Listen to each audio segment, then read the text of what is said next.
For the past 40 years or so, the global economy has pretty much played by one set of rules. Find the cheapest way to make something, chase efficiency above all else, and just let the free market sort everything out. But what happens when that system leaves you dangerously exposed? Well, today, that entire playbook is being tossed out the window, and a new, incredibly high stakes game is just getting started. So, yeah, let's get into it.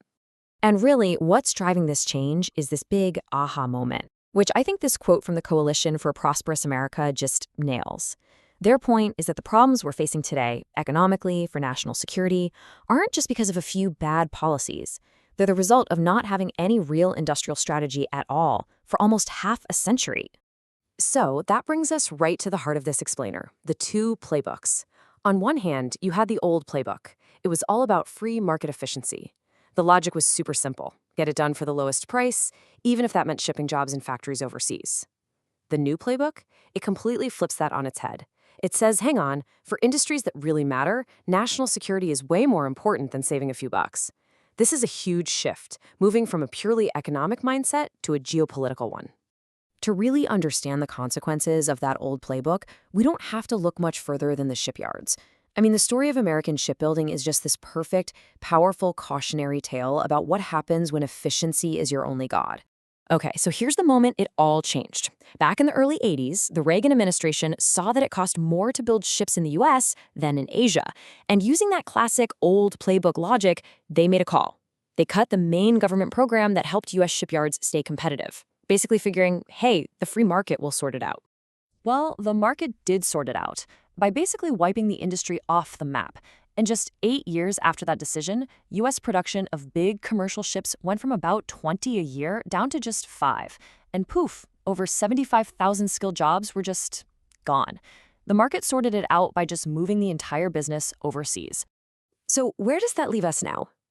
Well, today, according to the U.S. Office of Naval Intelligence, China's shipbuilding capacity is over 200 times bigger than America's. No, that's not a typo. 200 times. That is a mind-boggling gap that completely changes the strategic picture. And look, China's dominance isn't just about building the hulls of the ships. It's about controlling the entire system, soup to nuts. As you can see here, Chinese companies make 95% of the world's shipping containers and make over 70% of the giant cranes you see at ports. So they don't just control the ships, they control what goes in them and how they get loaded and unloaded. Now, this didn't happen by accident, and it for sure wasn't free market competition. Beijing pumped as much as $132 billion in state subsidies into its shipyards. They mashed their biggest builders together into one giant state-owned company. And they run everything under what they call a military-civil fusion strategy, which means the same yards building commercial container ships are right next door building advanced warships. All right, so faced with all of this, Washington is now scrambling to write that new playbook. The goal is to try and reverse decades of this trend and rebuild what's been lost right here at home. And this is the absolute core of the new mindset. Cost is no longer king. The new thinking is that some things, the ability to build your own ships, make your own medicine, produce your own computer chips, they are just too important to outsource to a strategic rival, period, no matter what the price tag says. And what's really interesting is how this changes the conversation around policies that used to be a dirty word, protectionism. Take the Jones Act. It says ships moving goods between U.S. ports have to be American-built. It used to be criticized, but now it's seen as basically the only thing keeping U.S. commercial shipbuilding alive. Or steel tariffs. They're no longer just seen as a tax, but as a way to protect the very suppliers that shipbuilders need to survive. It's all seen as part of one big strategy. Okay, so we've talked about old-school heavy industry. But this new playbook, it's being applied to the absolute bleeding edge of technology. If shipbuilding was the big warning from the 20th century, the fight over advanced AI chips, well, that's the defining battlefield of the 21st. And the key to understanding America's strategy here is this idea of a technological choke point. See, the global supply chain for making the most advanced chips is incredibly specialized. Only a handful of companies, mostly in the US and in allied countries like the Netherlands and Japan, can make the essential tools and software. So the new strategy is to use control over these choke points to slow down China's military and technological ambitions. But there's a pretty big problem. The strategy has been kind of like a fence with a few giant holes in it. China has been really good at finding loopholes. They'll buy high-end equipment from U.S. allies who have looser rules, or they'll use shell companies to get around the restrictions. The back door essentially has been left wide open. So how do you plug those holes? Well, that's the whole idea behind new bipartisan legislation like the Match Act. The goal is simple: close the gaps. It wants to block sales of the most critical choke point gear, slap tougher restrictions on companies like Huawei, and, this is the big one, give allies a deadline to get their own rules in line with America's. But we have to be really clear about this. Putting this new playbook into action is not some neat, clean process. It is messy. It's a total high-wire act with constant debates, sudden changes, and absolutely no guarantee it's going to work. This timeline right here, it shows that chaos in action. The policy on AI chips is constantly shifting. For instance, after the US announced its first big controls in 2022, companies like NVIDIA actually designed slightly less powerful chips just to comply.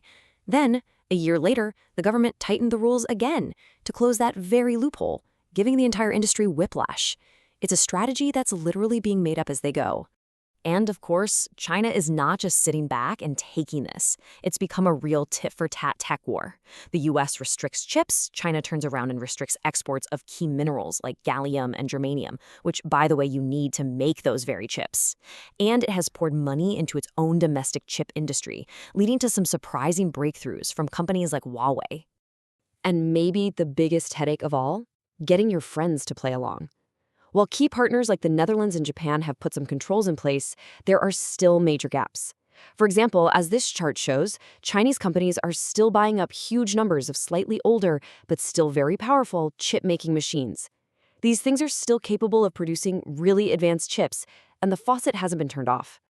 So when you add all of this up, the messy rollout, the back and forth with China, the struggle with allies, it all boils down to one massive trillion-dollar question at the center of this whole pivot. And this is the razor's edge that policymakers are walking right now. How do you cut off a rival from key technology without also kneecapping your own innovative companies who depend on selling things globally? How do you rebuild at home and get your allies on board without tipping things over into a full-blown economic war or worse? Honestly, there are no easy answers here. This is the debate that's happening in Washington every single day. So here's the bottom line. For 40 years, the world ran an experiment. The theory was that pure, free market logic would make everyone better off. Well, that theory was tested, and in critical industries from shipbuilding to pharmaceuticals, the result was a dangerous dependence on a strategic competitor. Now that experiment is over. A totally new one has just begun, and its outcome is going to define the world for all of us for decades to come.